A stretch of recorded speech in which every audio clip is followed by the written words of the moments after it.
Hey guys, welcome to another episode of my bike build, and you're watching the KR Moto channel.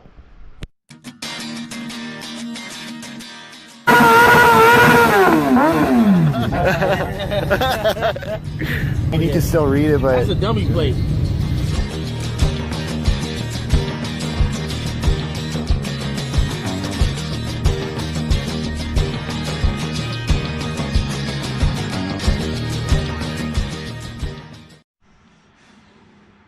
Okay, so this is what's been going on with the bike. So basically, I've got the valve springs all on the bike. I had to wait for like 3 of them because there's these little round. I wish I could show you. I don't know what I did with them, but there's these little round keepers that come off the bottom of them when I stuck them on there. And so once you pull those back off, there's a little rubber. There's a little metal ring in there that helps it snap over the valve guide. So I had to pull those back off to get those on there. So, but anyways, it took me damn 2 weeks to get the stupid ass valve seals, and I probably should have ordered like 5 or 6 more, and I didn't for some reason, but I shouldn't have had a problem. Anyways, those things popped off, put them back on, had no problems. I got some of the caps, the cam caps soaking in this right here. And so what I did is, while I was waiting, I basically, you guys remember when I ordered these Van Heel lines a long time ago, they were actually for the front, and they ended up being too short, and I had to have the front ones on here specially made. And so I know this is blue, but anyways, I got the rear sets on here, and the reservoir's been all rebuilt. And if you guys look way back and remember, I rebuilt that and painted it a nice gold color to match that, and then I ran my brake line down through here. I used my original GS rear brake switch because it worked okay, and that way I had the wire all coated and tagged and everything. So I got that on there, got the rear sets on there for this, and the one over here for the gear shift lever right here. I painted this, if you remember right, and it matches the gold pretty well, so I think I didn't do too bad of a job on that. I may take this over here because that other side that I got for my ignition cover, that is black, so I might take the gear, or this is my gear shaft, my counter shaft sprocket cover, I guess you would call it. I might take this back off and either wrap it in a matte black, or if I get some carbon fiber wrap, I might wrap this and that over there so it kind of matches. It might give it, you know, the carbon fiber look might look pretty well. I don't know what I'm going to do. Right now, what I got going on is I got the rear sets on here, and what I was going to do is I was going to take the spring keepers off this here. I just went and got some new clips because I don't know what the hell I did with the old ones. And I got the new springs over here along with the new rubber mounts right here. And so I'm doing this right now. So I got these stainless steel clips. I think that was a smaller one. I might need to get the bigger one. Yeah, it looks like it. What I got going on right now is I'm using the Berryman skin dip because this stuff works really good. I'm cleaning off the timing chain sprockets and the end caps for the cams. So I've got them soaking, and I'm just slowly doing stuff. And I got the rocker rods on here, and they're in really good shape. If you guys remember right, I ordered all new rocker arms, and they're over here in the box right here. So there's all 16 of them, $500 worth.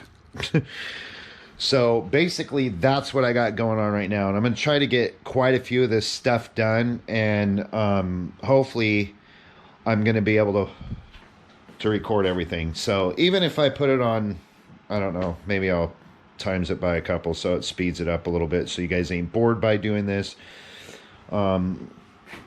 Yeah, so, but anyways, I'm going to get started on this, and we're going to go from there.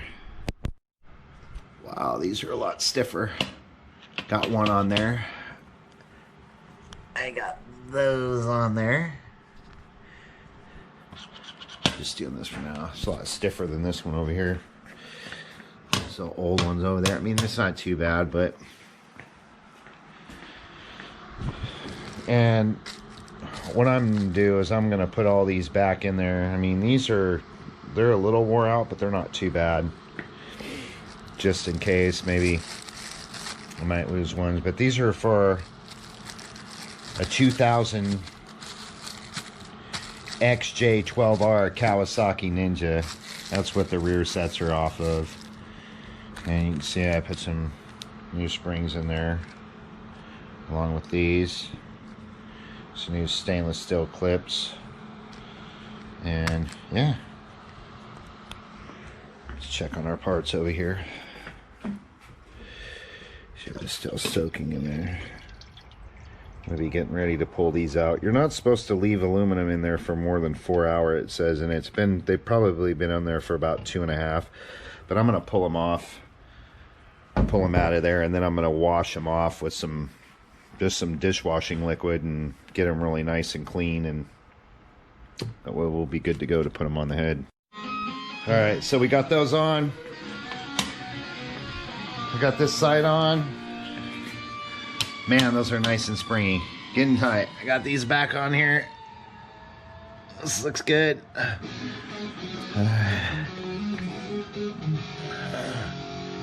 Those might have been the smaller ones. Maybe I didn't get that on there all the way. It is. Gotta be jamming out to Van Halen, guys.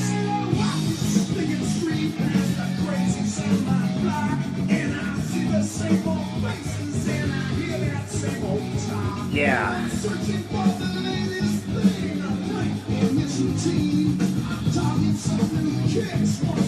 I love the way these oil lines turned out too. I got them perfect. They're cut good. Can't wait to get this bike done. I'm getting excited. We're getting close, man. All right, guys, if you would have seen these before, they were awful dirty. And so I recommend, if you're going to be cleaning off any of these parts like this, to use this Berryman's Kim Dip. And you can get this Kim Dip at like AutoZone, Baxter's. I don't know, I think you might be able to even get it at like Lowe's or Home Depot. I'm not sure, but you can pretty much tell on, you can see how dirty these are. I've got them all marked. I've marked everything. I mean, you can see like got all these tagged and everything. I got them bagged and tagged, so that exhaust over here, but you can kind of see how dirty these are. These were really filthy. But anyways, yeah, Berryman's Kim Dip. You guys use this stuff when you're cleaning off parts with aluminum. Don't leave it any longer in there than 4 hours. Just putting that in for a note for you guys. But I highly recommend this stuff. Did a really good job cleaning off my pistons. I'm going to be using the same thing for my carburetors. Alright, so hopefully you guys can see this. You see how clean these got? I mean, these things are super clean. So we're just going to let them dry. These will be soaked in some oil. And, I mean, that gear just got super clean, man. Look at that. Looks brand new. Look how clean that gear is. So I'm just letting these dry off. They've been washed in really hot soapy water and washed all the Kim Dip off, and then I'm gonna like, you know, kind of drench these in oil. But I got the other ones soaking right now, so that's what's going on with these. And we're just doing some more work. We're bound and determined to get some stuff done today on this bike. I mean, check this out, you guys. This spring was for my brake light, and I'm going to show you where I'm going to put this. I may have to cut this thing, but that's what this Kim Dip did to this thing. All I did was rinse it off. I mean, it's kind of dirty still right there, but I mean, 1983, man, this thing is 37 years old. It's like brand new. I mean, if you look down there, you can kind of see how much longer that is, and we're just gonna measure that spring to see what that does. Is that just pulls the brake for the brake light as this pedal down is moving down. So basically probably what I'm going to do is I'm just going to cut it there. We're going to leave that sitting right there, and I'll probably cut that and wrap it around there into that bolt, put a washer in between there, and lock her down, and we'll be good to go on that. All right guys, look at this.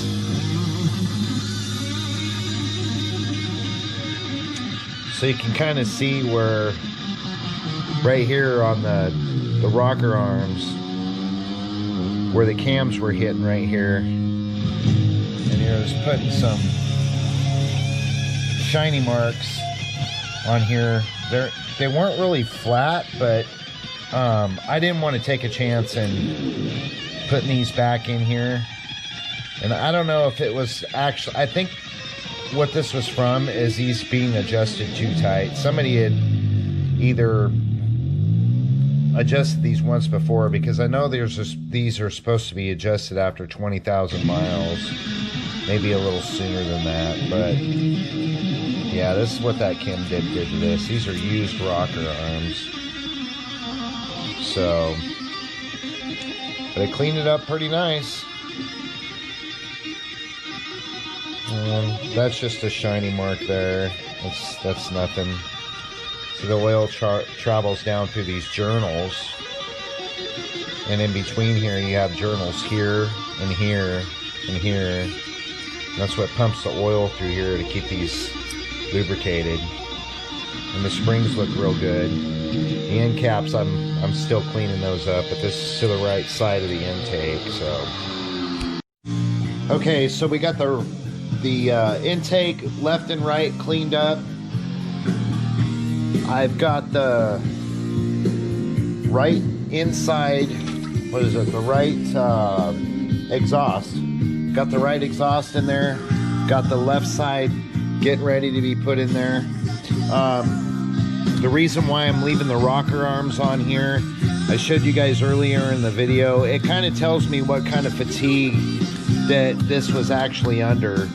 And so when I had the cams done, which are over here, and it took me a while to find somebody to turn these things, man. It got scary. I was afraid I wasn't going to get any and have any progress done on these things. I was afraid I was going to have to go the full, because my objective is to leave this bike kind of stock. Okay, so come to find out, I found out a lot about this bike. This bike was shipped over from Europe. This is an easy model bike, naked, no fairings. You can see where the holes are, where they actually mounted the fairings here and here. But this is an easy model. It is from Europe. It's 100 and supposedly the GSX 110X model is supposed to be in between 108 and 110 horsepower. I know they're 108 horsepower, low, bare minimum. But anyways, the guy that did these cams, he said he used to race these engines, and this thing already had a Comp 1 cam in it, stock. And because he had a lot of these, he had the key for the stock original. You can see here is 110 horsepower. He had the original key for the 108 model, which is a different lobe. It's a different as far as takeoff. So these motors are pretty much low end torque, really super quick off the line. Boom, boom, boom, 140 miles an hour in 10 seconds stock. So this model is 110 horsepower, and I had him put a Comp 2 in here because I got the Comp 2 rockers, and so this thing ought to have still about the same takeoff power as what it had when it was stock, and then some at the upper end of the bike. So it'll consistently stay there trying to reach its peak power. So anyways, yeah, but just to let you guys know. Yeah, it was a real battle. But anyways, so I got these left in here. So it's the left side that I've got, and I've got these in there. So this is the right side for the rockers. But that's why I'm leaving these rocker arms on here. It kind of tells me what fatigue these were under. And these weren't flat at all. These rocker arms right here for the exhaust are completely, they look unworn. So also I have these beautiful Dynatech coils that I need to figure out how I'm going to get on here. And these are metal. My other ones were like a, you can tell the difference. They're a lot bigger coil. See how much bigger those are?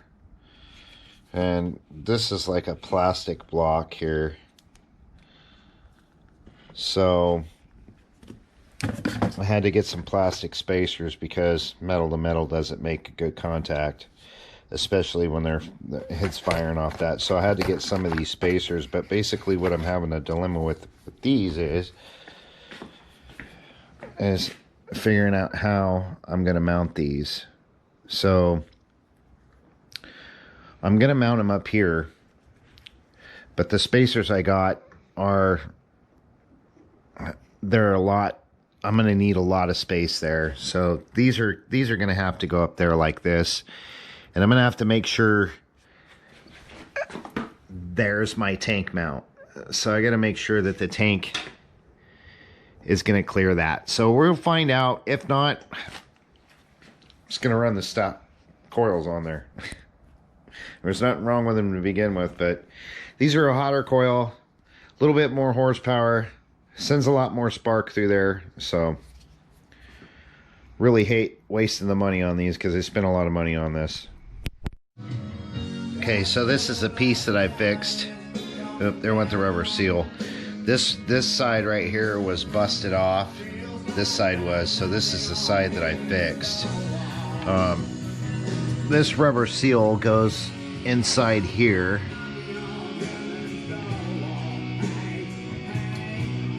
Which goes to your transmission to tell you what gear I'm in.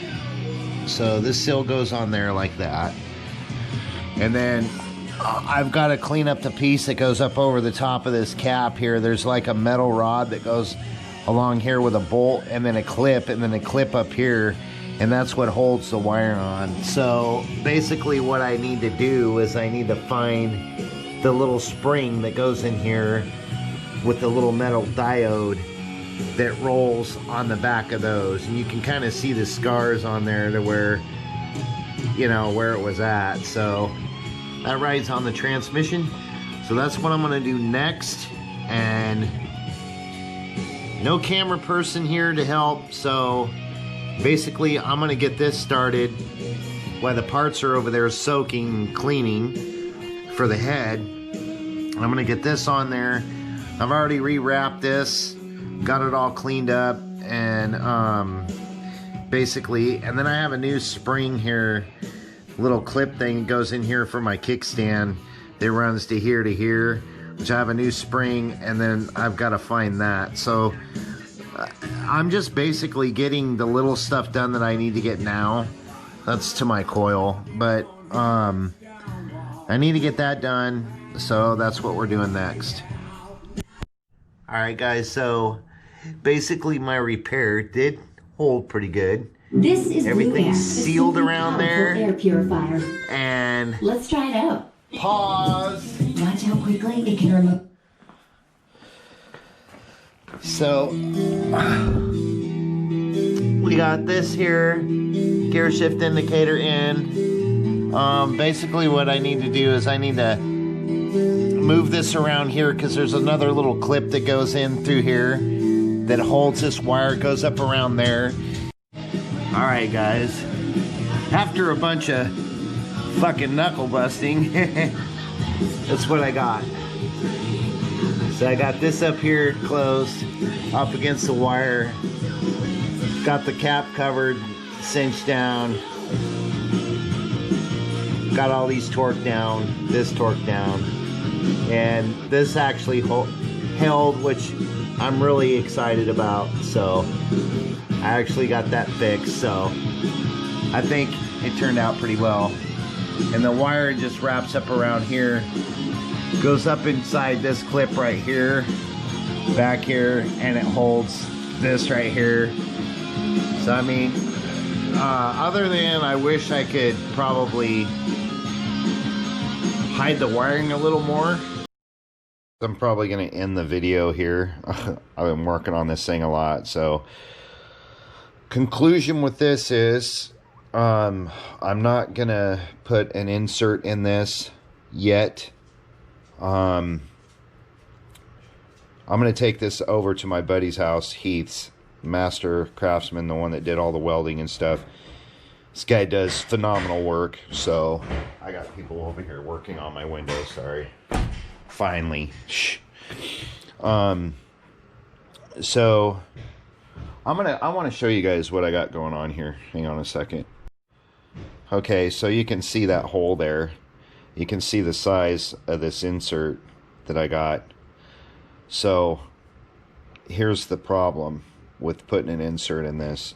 That's the smallest diameter insert that I could find for this, and I do not want to be putting this thing in there because I have that much meat on there, and that's about it. So I am gonna take this over to my buddy's house tomorrow after work, and he's gonna take a look at it. This guy, I'm telling you, man, he is freaking awesome with the welder, especially machining this stuff. So you can see that there's threads down in there still that are down in there, but it's just like milled the hell out of this thing. So basically there's two ways we can do this here.